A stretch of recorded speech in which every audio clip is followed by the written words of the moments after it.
Paul Carvel disait « Le livre t'inspire, la télévision t'aspire ». Ici, nous allions les deux, la télévision et la littérature.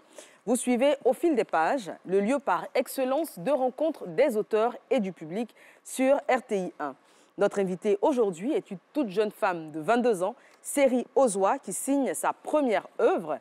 Il était une voix, c'est un recueil de nouvelles. Bonsoir, Miss Série. Bonsoir, madame. Soyez la bienvenue sur le plateau. Merci pour l'invitation. Alors, vous êtes étudiante en Master 2 de droit, option droit des affaires et management. Oui. C'est bien ça. Oui, c'est cela. Et vous êtes également lauréate de plusieurs concours littéraires, oui, dont les nouvelles sont consignées dans l'œuvre. On en parlera dans quelques instants. Nouvelles. Alors déjà, pourquoi vous vous intéressez à la littérature? Pourquoi vous décidez d'écrire? J'ai envie de dire que je ne me suis pas intéressée à la littérature. C'est plutôt la littérature qui m'a choisie. Vous savez, quand on baigne dans la lecture depuis petite, on ne peut qu'à un moment donné avoir l'envie d'écrire aussi, avoir l'envie de donner notre point de vue sur certains faits de notre société. C'est comme ça que finalement je me suis essayée, ça marche plutôt bien. Ça marche plutôt bien, ben, tant mieux, félicitations comme on dirait. Merci beaucoup. On revient donc pour parler de ces différentes nouvelles qui abordent des thèmes pluriels. On parle notamment de l'albinisme, on parle de maladies, on parle de beaucoup de choses, de beaucoup de mots qu'on peut vivre au quotidien. Pour l'heure, on va retrouver notre journaliste maison, Renaud Kobia, qui nous propose ici le JT littéraire.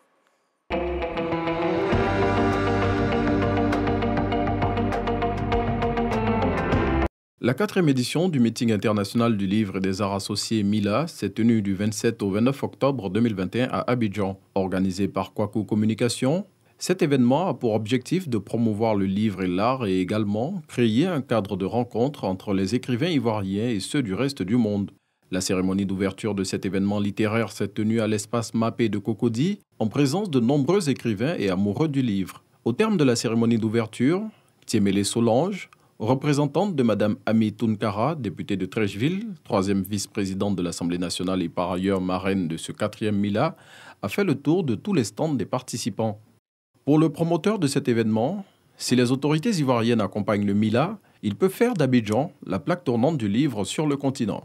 Depuis 2017, la première édition de l'événement, il faut dire que c'est un événement qui s'installe peu à peu dans le paysage des événements littéraires en Côte d'Ivoire.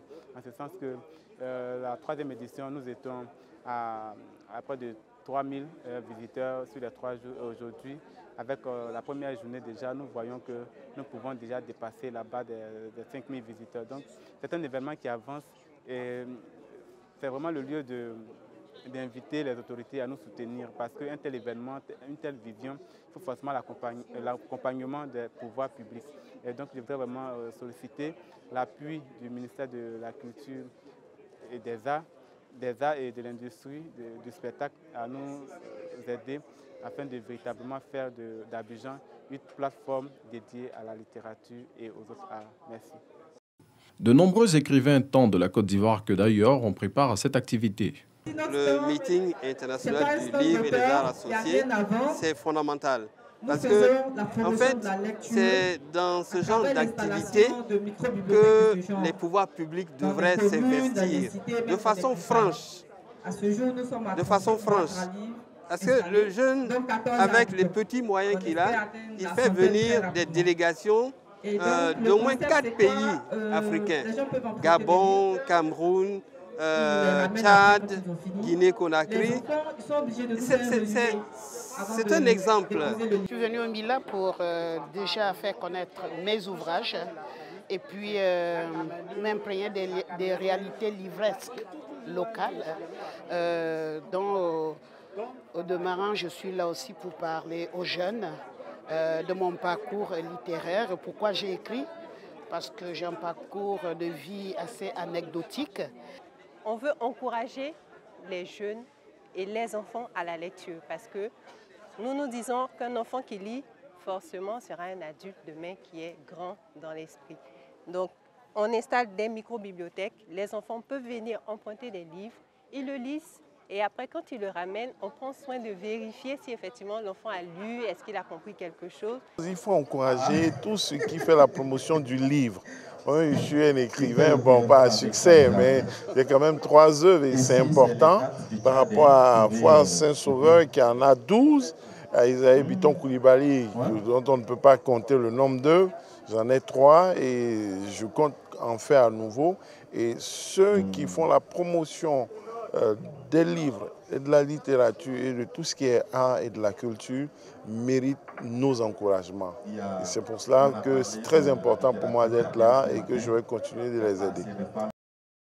Panel, concours de dictée, spectacle de slam ou encore remise de prix sont les différentes activités qui ont marqué cette 4e édition du Meeting international du livre et des arts associés.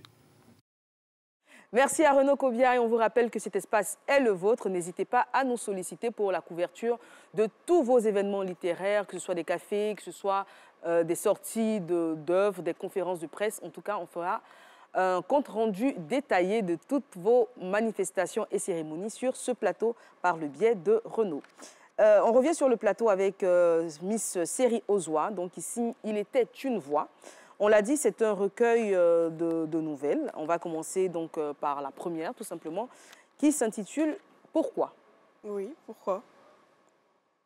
Pourquoi, j'ai envie de dire, déjà le titre, il emmène à se questionner. Tu te demandes, mais pourquoi? Et quand tu lis, tu vois que je développe le thème du trafic d'enfants. Donc je me demande dans cette nouvelle, pourquoi est-ce que les adultes qui sont censés nous protéger, nous les plus petits, sont ceux-mêmes qui nous font du mal? Pourquoi que ce sont les adultes qui nous kidnappent, qui font des trafics d'enfants, qui vont jusqu'à même à violer des plus petits? Pourquoi est-ce que ces personnes qui sont censées être plus réfléchies que nous se comportent super mal avec nous? C'est pour ça le pourquoi. Et d'autant plus que dans cette histoire, le monstre, on dira, était un proche de la jeune femme qui est malheureusement victime de viol et de trafic. Donc on l'a dit, hein, ce sont des thèmes que vous choisissez d'aborder, des thèmes qui ne sont pas toujours faciles. Oui. Donc là, il est question donc, de trafic d'enfants, il est question de viol sur mineurs. Oui. Malheureusement, ce sont des histoires qu'on entend de plus en plus dans nos sociétés, sur les réseaux sociaux, à la télévision.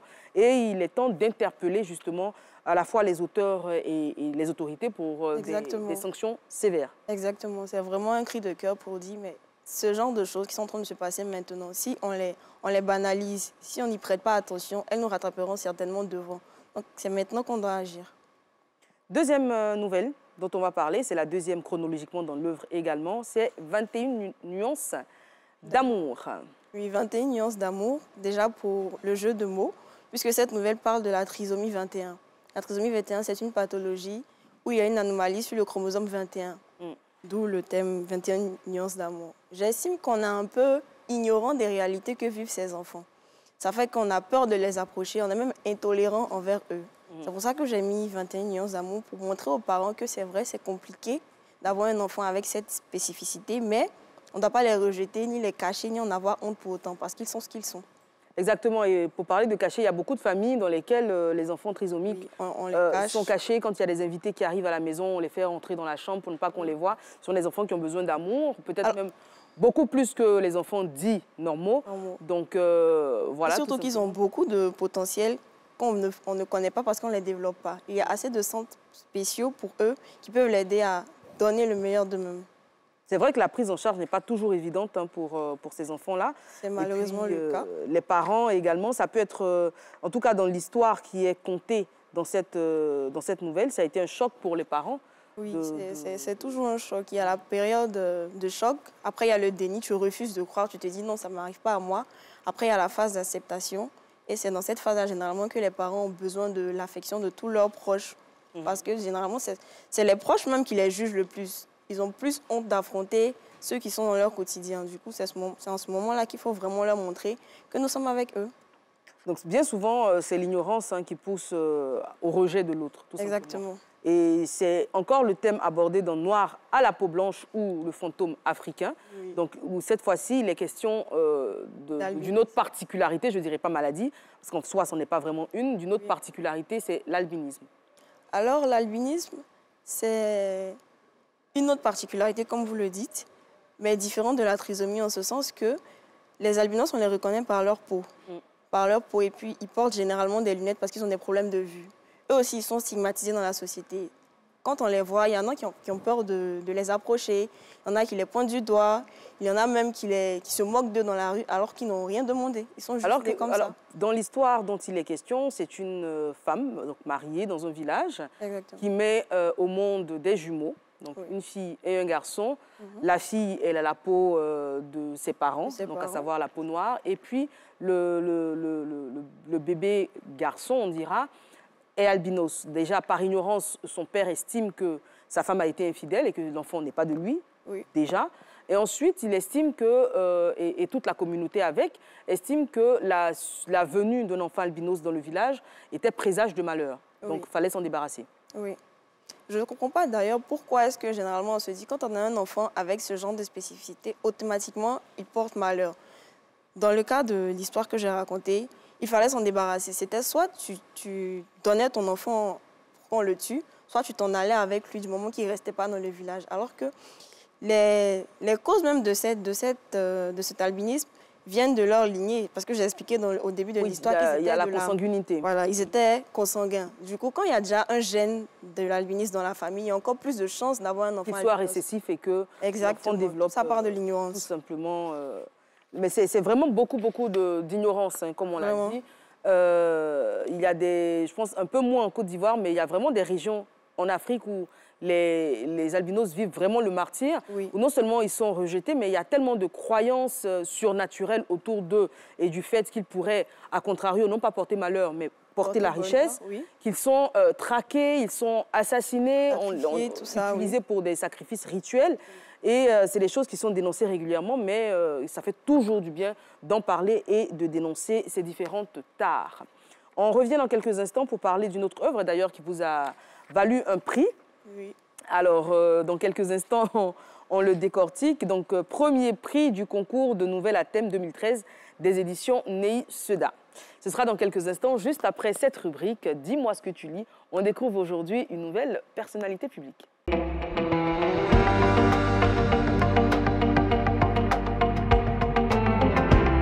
Je m'appelle Akapo Massé Fortuné, artiste comédien. Voilà, je mène ma petite barque lentement, doucement, mais avec beaucoup de joie. En tout cas, j'aime faire ce que je fais. Si c'était à refaire, je le referais avec peut-être la même réussite, ou même mieux, pourquoi pas. Voilà, j'aime bien lire. De toute façon, pour faire mon métier, il faut aimer la lecture.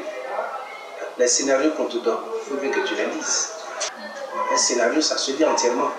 Tu lis ton rôle, tu lis le rôle des personnes avec lesquelles tu joues.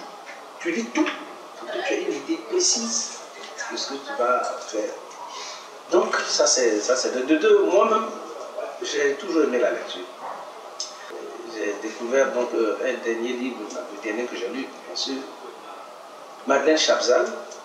Le titre c'est Les amis sont de passage. Une pure merveille qui m'a permis de relativiser un peu ce que c'est que l'amitié. Parce que moi je pensais que l'amitié c'était un fourre-tout, on mettait tout dedans. Non, non, non, non. Les amis, il y en a de toutes sortes. On dit les amis sont de passage. Il y a des amis avec lesquels on a commencé l'école, qui après, bon, on se perd de vue, on se rattrape plus tard dans des circonstances pas toujours souhaitées, mais on se rattrape. Parce que si tu perds de vue un ami et puis après maintenant c'est au cimetière, tu le retrouves. C'est pas ce que tu aurais souhaité. Tu aurais souhaité le retrouver peut-être dans un endroit où on entend parler de votre enfance, de votre adolescence et tout ça.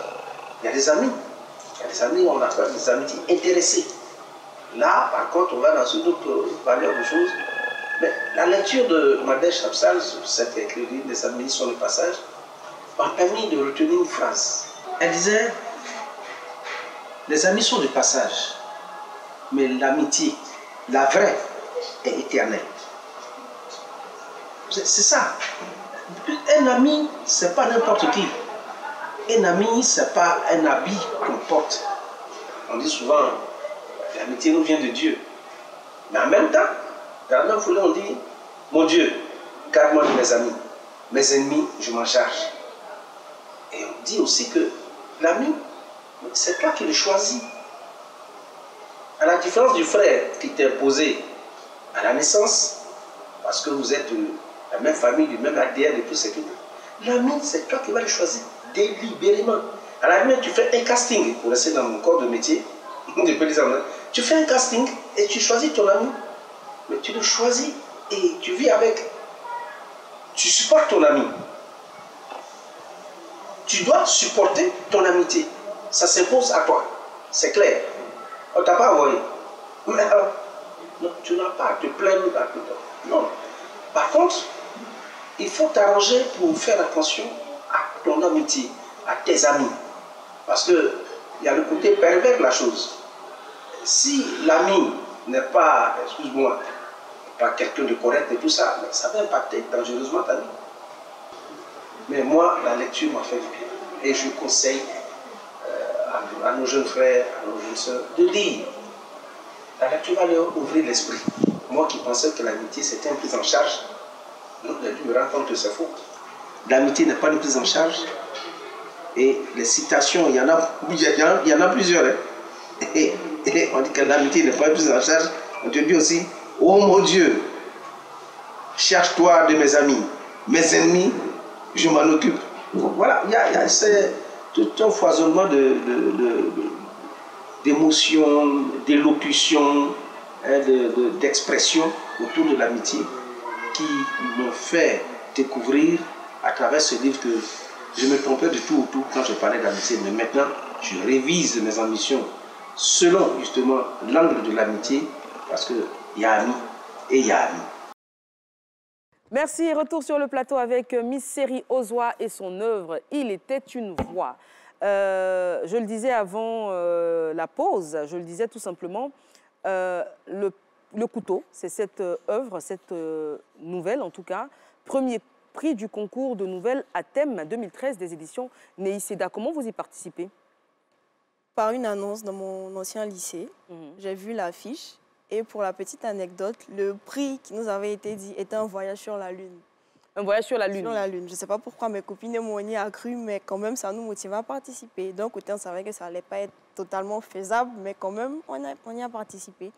Et je crois que je l'ai écrit en un jour, puisque j'avais vu l'affiche au dernier moment. Et le thème était par classe. J'étais en 3e et la classe de 3e, notre thème, c'était l'excision. Donc, c'est un peu l'histoire de cette nouvelle. Donc, c'est l'histoire d'une jeune femme, d'une toute jeune fille, elle n'est même pas une jeune femme, elle est une toute jeune fille qui, malheureusement, est victime donc, de ce fléau qu'on ne cesse de dénoncer, qui est encore bien présent en Côte d'Ivoire. C'est vrai que l'excision est interdite par la loi, mais dans les faits, cette tradition continue, cette tradition survit pour le plus grand malheur des fillettes. Donc, c'est l'histoire d'Ada que vous allez raconter? Alors, c'est l'histoire d'Ada qui est dans le village avec sa grand-mère, qui lui demande, juste par honneur et par amour pour sa famille, de partir participer au rite d'initiation qu'est l'excision.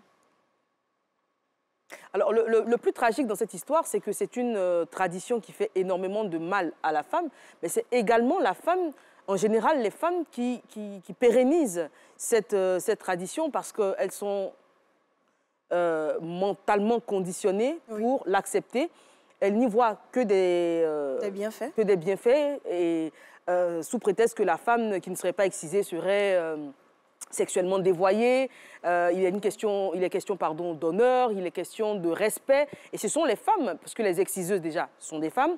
Et c'est une affaire de femmes finalement. Oui. Les hommes ne s'en mêlent pas trop, c'est plutôt une affaire de femmes, malgré le fait qu'on pourrait se dire, mais ces femmes qui ont vécu la douleur de l'excision pourraient être celles-là même qui monteraient les premières au créneau.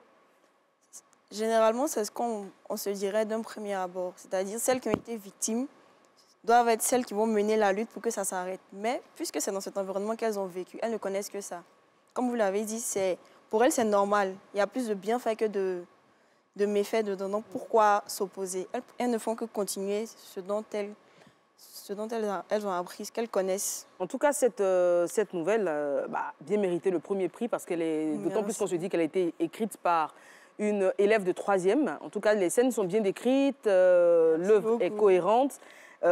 L'histoire est cohérente et puis vraiment bien écrite. Deuxième nouvelle pour laquelle vous avez été primée, cette fois deuxième prix du concours international d'écriture, trophée des plumes organisé par YouScribe 2021.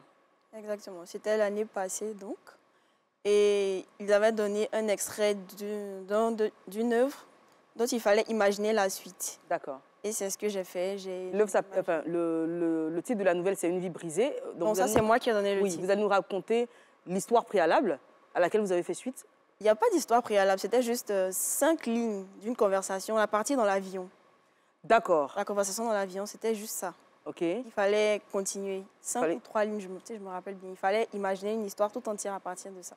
Donc, cette histoire, c'est une histoire d'infertilité. En tout cas, l'histoire que vous imaginez, que vous écrivez, c'est une histoire d'infertilité. Il y a toujours comme ça un relan d'interpellation. On interpelle les gens. Oui. Ici, c'est l'homme qui n'arrive pas à procréer, mais tout le monde accuse la femme, comme ça se passe bien souvent. Oui. Généralement, dans nos sociétés africaines, quand le couple n'arrive pas à avoir un enfant, on pense directement que c'est la femme. Alors qu'il y a l'homme aussi qui peut se remettre en question et il y a l'homme aussi qui est parfois coupable. C'est pour ça que j'ai mis Une vie brisée, pour montrer que la stérilité masculine existe. Donc à vous, les garçons aussi, faites attention à votre mode de vie pour ne pas qu'elle vous atteigne. Parce que dans certaines histoires même, on se rend compte qu'il y a des hommes qui soudoient le médecin pour que celui-ci vienne dire que non, le monsieur n'a pas de problème, c'est la femme qui a un problème. Alors que ce n'est pas normal. Qui doit porter cette charge morale? Pourquoi forcément nous? Vous aussi, remettez-vous en question. Et alors, dans l'histoire, ce n'est pas le cas parce que l'homme est bien conscient donc de son infertilité. C'est la femme qui propose, pour que l'homme garde son honneur et sa virilité masculine aux yeux de la société, c'est elle qui propose de se faire accuser. Et donc, tout de suite, elle subit les foudres de sa belle-mère, qui ne l'aimait pas beaucoup, donc qui trouve encore un prétexte pour la détester. Mais en tout cas, voilà, il décide de se rendre à l'extérieur du pays pour essayer des traitements. Oui, pour essayer une insémination artificielle.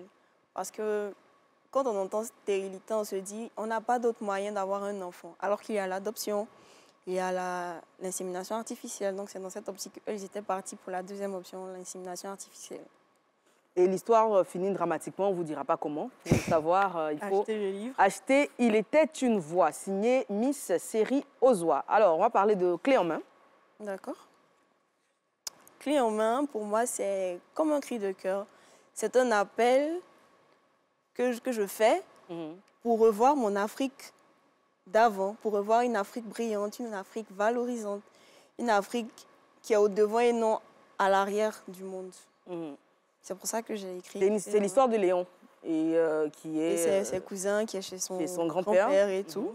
Et un jour, dans une conversation avec le grand-père, chacun posait des questions. Il leur a posé une question, pardon, pour leur demander, mais où est-ce que vous vous voyez dans peut-être 10 ans? Et chacun a dit où il se voyait, mais il n'y a pas un qui a dit qu'il se voyait en Afrique. Ce qui a choqué le grand-père, parce qu'il s'est dit, mais vous habitez en Afrique, vous êtes africain. Pourquoi est-ce que vous vous voyez évoluer hors de votre continent? Et c'est là que chacun a donné un peu ses raisons. Et le grand-père a dit, bon, je vous comprends, vous avez raison, parce qu'effectivement, là, voici ce qui ne va pas en Afrique. Mais pour que tout se passe bien, voici ce qu'il faut. Je vous donne les clés pour que vous ayez envie de venir vous installer finalement dans notre continent. Alors, il y a bien des nouvelles comme ça qui ont des petits jeux de mots avec le titre. Oui. C'est également intéressant. Et puis, félicitations pour l'inspiration. Merci beaucoup. Dernière rubrique de l'émission, Renaud Kobia, encore fidèle au poste pour Questions pour un livre. J'espère qu'il vous a rencontré dans les rues d'Abidjan. Vous avez peut-être eu l'occasion de remporter une œuvre littéraire.